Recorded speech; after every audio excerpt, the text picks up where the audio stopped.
Hello everyone, my name is Marinoa Nwokolo and I'm a researcher at the Johannesburg-based Brentus Foundation, a policy and research think tank. Today, over the next couple of minutes, about 20 minutes, I'll be sharing with you a few sort of Southern Africa market insights with a focus on South Africa and Mozambique. The Brentus Foundation was created in 2005 to assist African states to strengthen their economic performance.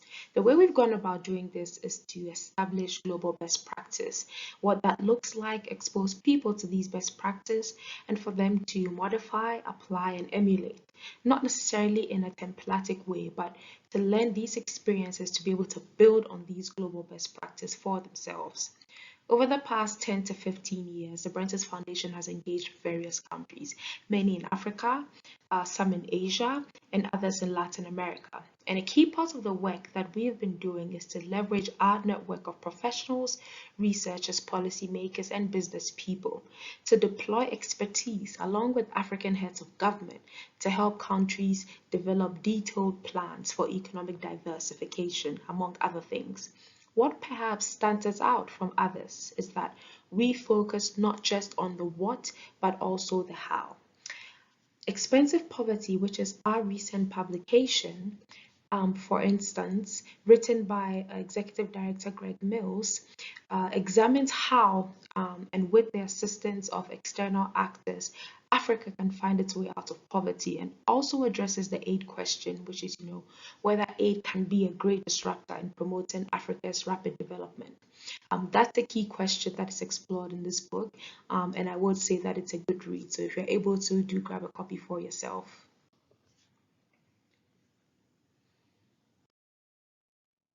Now, of course, key to understanding and contextualizing African market insight, it's in its demographic context and the opportunities that this presents for trade as well as market.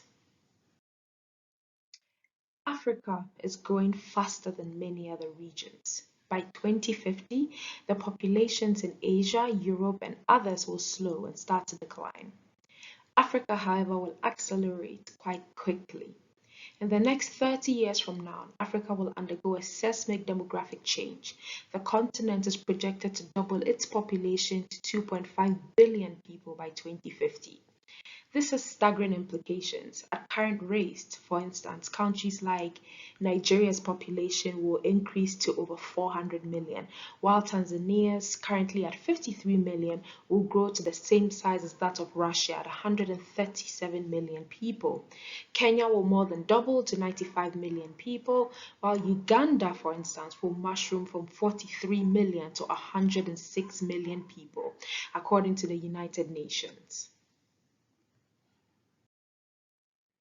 Embedded in this is a continent with huge parts of the population without employment. Africa's youth are disproportionately disadvantaged and economically marginalized and account for some 60% of all the continent's jobless. Their rate of unemployment averaging more than double that of the adult proportion, according to the African Development Bank. As the Arab Spring reminds us, there are wider implications really than just desperate images and frustrated social media posts. The World Bank, for instance, shows that about 40% of those who join rebel movements are motivated by a lack of employment.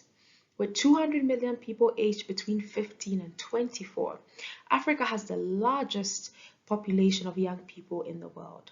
With radical improvements to how Africa's economies and politics are run, social and political catastrophe looms. If we fail to do these things, there are consequences to this, and the costs of failing to do so are immeasurable, not just for Africa actually, but for the world at large. The African Continental Free Trade Area, as we all know, is an ambitious trade pact to form the world's largest free trade area by connecting almost 1.3 billion people across 54 African countries. The agreement aims to create a single market for goods and services in order to deepen the economic integration of Africa. The trade area could have a combined gross domestic product of around $3.4 trillion. The African Continental Free Trade Area aims to reduce tariffs among members and covers policy areas such as trade facilitation and services, as well as regulatory measures such as sanitary standards and technical barriers to trade. However, achieving the AfCFTA's full potential depends on significant policy reforms and trade facilitation measures across African signatory nations. African politicians routinely bemoan the trade statistic that just 1/10 of the continent's trade is among its countries, compared to, say, 40% between ASEAN countries or members. The bottom line is that trade follows business, and business will follow a government interested in providing what it needs. And so success really wouldn't come automatic, but really is creating that environment that would allow businesses and trade across these countries to happen in a way that would be beneficial to a majority of the populations. Looking now a bit more at the country level, we see that South Africa's intra-Africa exports and imports amounted to about $19.9 billion and $7.4 billion in 2020 respectively. Between 2019 and 2020, South Africa's exports to Africa declined by some 17% and imports from Africa by 27%.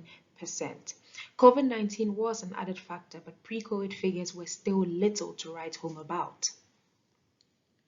As the most industrialized country on the continent, South Africa stands to benefit significantly from the implementation of the African Continental Free Trade Area through gains from trade, improved human capital, value chain building, and improved productivity. Mozambique, on the other hand, also tells quite similar story. So intra-African exports and imports amounted to about $960 million and $2.1 billion respectively. Obviously, imports more than it exports. And yet in 2020, about 28% of Mozambique's world exports and 33% of world import were to and from the rest of Africa. However, Mozambique is yet to have ratified the African Continental Free Trade Area due to concerns they have around non-tariff barriers burdening public expenditure in the current context. Mozambique, for instance, is a part of SADC in Southern Africa, and to them, there were some considerations that have yet to be made to allow them to fully benefit, and so there is some caution or concerns around, for instance, broadening or scaling this up on the continental level. However, like SA, Mozambique's main African trading partners are also fellow SADC members, and as with any other country on the continent really, with these integrated trade systems and policies, they will stand to benefit from the activities of the African Continental Free Trade Area.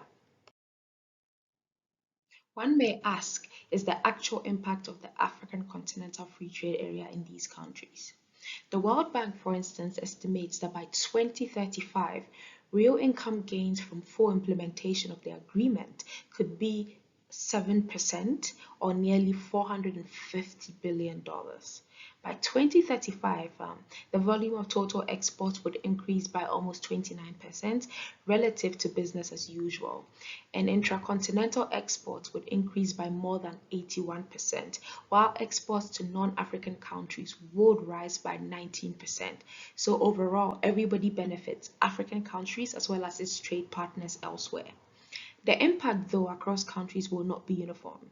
According to the World Bank, at the very high end, countries like Cote d'Ivoire and Zimbabwe could see income gains of about 14% each, while some like Mozambique, like Madagascar, like Malawi, at the other end of the spectrum, would see real income gains of only around 2%. So at the country level, the impact varies, and the best answer really we have is it looks positive for everybody, but we don't know enough yet. It's too early to tell. And the factors that affect these outcomes are many and complex and depends on the next set of moves that many of these countries do, as well as general geopolitical moves. Why is AfCFTA taking a long time? And there are several reasons, but I think I'd like to focus on 3 of them here. Right. So one is that it requires political leadership, right? Signing on dotted lines, rhetoric, and photo ops they're a lot easier to do. or to achieve than political will and the willingness to build a consensus in policies that will operationalize the continental free trade area. African leaders would need to demonstrate this commitment to seeing it through and do a bit more than the theoretical and more practical. The second is COVID-19, right? It's been extremely disruptive, it's been unexpected, and it's really hugely impacted the economic priorities of many countries. And the third thing, of course, is that it takes time. So preferential trade area under the AFTA, for instance, is not yet possible as the tariff schedules required are still being negotiated. There are still also countless discussions on the rules of origin, which is the intersection between trade and possible industrial policy, for example. So too is the interference of external partners who are pushing their agenda in different countries. For instance, Kenya's free trade area with the US is a case in point. So very critically and increasingly more important actually is the need to move from rhetoric to actually doing stuff, to making the difficult choices, to undoing vested interest and actually trying things out. It's when we start to make these moves that we would see what the benefits are to Africa and to other trading partners. Industrial policy is seeing a revival in Africa and beyond. Why? Because it's seen as a tool to transform countries from basic to more complex economic structures that promote industrialization and enhance competitiveness, leading to an increase in manufactured goods and exports. This link, widely agreed among scholars, is believed to be the common factor on which all the advanced economies have been built on, including Taiwan. So not so long ago, many Asian states, Taiwan included, found themselves under circumstances very similar to much of Africa today. High levels of poverty, commodity-dependent, political and social instability, and with very few prospects of employment for burgeoning urban populations. The transformation, which started with Japan, for instance, after World War II, when it redirected its industrial powers towards consumer manufacturing rather than imperialist ambition, demonstrated a different reality. Then followed the Asian Tigers as South Korea similarly transformed itself from the debris of the Korean War. Between 1962 and 1989, the Taiwanese economy grew at nearly 10% each year. The same happened in Singapore between 1967 and 1993, and so followed the others. Right? So now 620 million person, 10-country ASEAN, the Association of Southeast Asian Nations grouping, has seen its average human development indicators improve from about 0.543 to about 0.7 between 1990 and 2018 alone, reflecting the region's impressive improvements in both the expectancy and the quality of life. Human development according to the United Nations Development Program 2019. Despite industrial policy being the basis for growth, there is now growing consensus that there's really no blueprint for its design or implementation. Instead, industrial policy formation and implementation is seen as a continuous and iterative process of learning by doing, as a country discovers what works on the global and national market. So the Southern African countries of Mozambique and South Africa operate within a regional context. In this case, it's the Southern Africa Development Community, SADC, which on its own has undertaken to achieve many goals, many of which include an industrialized regional economy that is based on a competitive and facilitative environment, and which includes infrastructure and skills, and sustainably exploits its natural resources by leveraging science and technology and innovation. Also, to transform the agricultural sector that practices sustainable management of the environment and its natural resources. Of course, there's also the deepened regional market integration objectives, as well as deepened financial and macroeconomic stability. So many of these objectives are important to this region. And why am I mentioning this, one may ask? Well, it's because it's quite important, right? It would be imperative to engage the region, especially these countries, on some of these points, which lie in its objectives. States like Taiwan may need to identify Where in these list of objectives could we fit to do business, to build capacity, or to advance mutual economic gain? And coming from that approach, it would give them an easier step into these countries in terms of building relationships and advancing their mutual cause. So before we do all that, I think it would be helpful to understand the landscape and the evolution of industrial policy in these two countries of choice, Mozambique and South Africa. Historically, South Africa's industrialization has evolved, right, around a dominant capital-intensive industry and associated interests, which has become known as the minerals energy complex. The minerals revolution of the 19th century laid the foundation for the emergence of the modern South African industrial state. Post-1994, post-apartheid, South Africa's industrial development continued to be dominated by the minerals energy complex. The key industrial sectors of mining and manufacturing in the country have both unfortunately experienced steady declines in their share of GDP over time. The former share of economy declined from about 13% of the GDP in 2000 to about 8% in 2019, while the latter declined from about 19% to under 14% over the same period. Agriculture's contribution to GDP has remained low and stable, although just hovering around the 3% mark. Now, South Africa's key industrial policies are outlined in an annual Industrial Policy Actions Plan, IPAP, originally launched in 2007 with a stated objective to create an additional 350,000 manufacturing jobs by 2020. However, South Africa's manufacturing employment has fallen steadily. Manufacturing, which has the ability to employ more people, has seen its contribution to GDP shrink from about 22% in the early 1990s to under 12%, a worrying sign of deindustrialization rather. Manufacturing as of 2018 employed about 320,000 fewer people than in 2008. And if we are using the performance of the manufacturing sector as a proxy indicator of some sort of the status of industrialization, the current trend is quite concerning.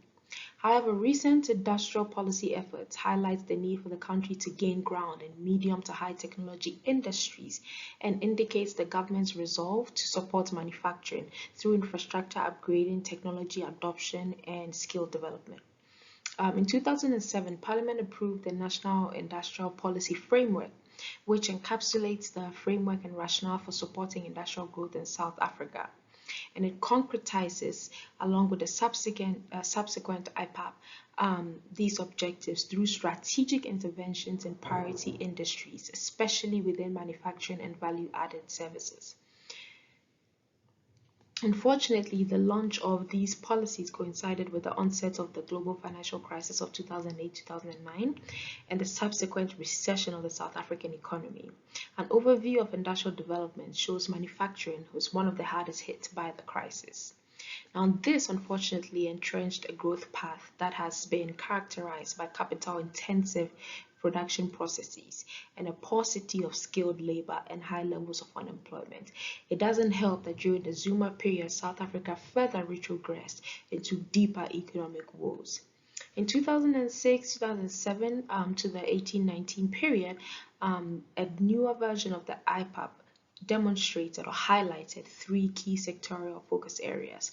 The first of these is the most intensive, which has more than 5 sectors, including clothing and textiles, agro-processing, and automobiles. The second sectoral focus areas covers sort of the gas-based industrialization. We have primary minerals, beneficiation, and green industries. And the third sectorial focus focused on ship and boat building and associated service industries, aerospace and defense, electrotechnical industries, and the likes. So in the face of massive global competition, high unemployment, low investment rates by industry, and a commodity markets that hasn't necessarily done so great, and a weak global growth outlook, the South African government has committed in all major policy documents to focus on growing its industrial capacity, a key initiative in the presidential 9-point plan.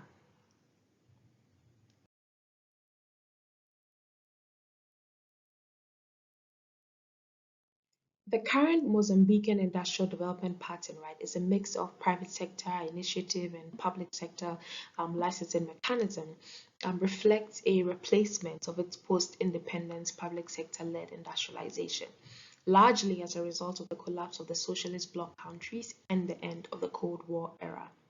Mozambique's post-independence industrial development background can be divided into two phases. The first 11 years of the socialist experiment came with strong state activism, a destructive war, as we all know, in a failed economy. This was indeed a lost decade for industrialization. The country failed to sustain and maximize the gains to industry that resulted from the colonial era's active industrial policies. The country lost export markets and industrial base. The introduction of liberalization measures started in 1987, however, and the new constitution in 1990, as well as a peace agreement in 1992, brought new economic opportunities and access to donor funds. This was indeed the beginning of the second phase, with a growing economy and the emergence of new industry. Over the last 20 years, the country's average growth was estimated at some 7%. Recent government industrial policy interventions, however, follow a typically liberal approach, relying on the private sector to steer economic growth, and until 2004, leaving the state with a hands-off stance, but more proactive thereafter. Mozambique's most recent industrial policy, the Ministry of Industry and Commerce 2007 industrial policy, targeted particular sectors, examples textiles and apparel, and focused on increasing competitiveness of the chosen sectors. However, failure to make real progress on implementing the main points of the industrial policies, examples, inspections, labor issues, customs reforms, meant that the required reforms to the business environment were never carried out, resulting rather in the closure of some textiles and apparel firms. And so, despite the investments in equipment and in increasing capacity utilization, which contributed positively in labor and capital productivity, and the reallocation of resources towards efficient firms, which contributed to increased aggregate manufacturing productivity over time, the average efficiency of manufacturing firms in Mozambique have been found to still struggle, remaining way below the world average, as well as among other Southern African Development Community members, and thus impairing the country's ability to compete with imported goods and in the world export markets. So currently, Mozambique faces tarrying challenges around the most efficient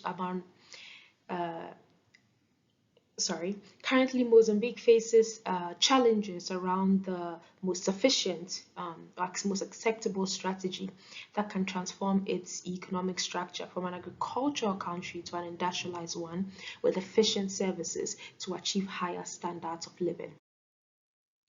What then does the performance of industrial policy in these two countries tell us? Well, one main thing, right, is that industrial policy as a blanket economic policy can only get you far. And the difference perhaps between those who succeed and those who fail is an effective trade policy that prioritizes economic growth by implementing structural reforms, improved education and skills development, and also, and quite importantly, removing those obstacles to development. Africa, frankly, is not special in the sense that donors and partners should not expect it to develop in ways radically different from them, right? It requires extending the same courtesies, including market access, knowledge exchange, rather than an attitude that is led by pity. And I think as the Asian experience will teach, and as you all actually may recollect, is that some of the key things that led to your economic success were the basics, right? A high spending on education, attractive policy for business, raising agricultural input, and the likes of them. Development is really about the transfer of more finite and valuable resources, time, expertise, and means. Africa's development lies in providing the space for the private sector to flourish and to establish the regulatory conditions in which it can grow to formalize. There are an increasing number of stories of sustained entrepreneurial successes across the continent. However, too often these stories are in spite of often predatory government interference rather than because of astute policy. African businesses are supremely practiced at circumventing government obstacles rather than relying on government to catalyze and nurture good ideas, and must routinely find workarounds to inefficient infrastructure. I can think of so many examples in places like Nigeria. The continent definitely will get ahead because of the power of entrepreneurship and not the efficiency of government, unfortunately. And so making this process easier should be the role of outsiders, development partners, and donors. Overall, the most notable differentiating factor between the regions of Africa and East Asia, for example, it's in the relationship between government and the private sector. Investment growth that diversifies the economies and creates jobs, notably in industry in Africa, has remained comparatively low. These are areas where consideration needs to go and help needs to go and assistance needs to be. What does this mean then for Taiwan's trade and engagement in Africa? The critical aspect in fostering a beneficial relationship with Africa is to find the means to build stronger ties, a relationship that goes beyond a burgeoning loan book for African infrastructure to a regime that expedites freer trade and seeks fresh investment in African industrial and services sectors. Similar to its relationship with Japan in the 20th century, despite the tumultuous colonial past, close ties with the Japanese economy acted both as an example of reform and a conduit for technology and policy. But while establishing extensive trading links, Taiwan was able to build its own internal industrial production system. How did Taiwan get to where it is today? We know that Taiwan has gone through several distinct stages of development, from agriculture and textiles and apparel in the 1950s and 1960s respectively, to petrochemicals in the 1970s, and finally to economic liberalization and the advent of the information technology sector in the 1980s. Personal computers and optoelectronics followed in the 1990s and early 2000s, and today, so-called integrated circuits and green technology, LED for example, are responsible for the bulk of Taiwan's exports. In 1951, Taiwan had a per capita GDP of just about $154. 20 years later, this had risen to about $451. By 1982, it was $2,700. And at $8,216 in 1990, it had doubled further within 2 decades. Today, for instance, or by 2019, it was about $25,000.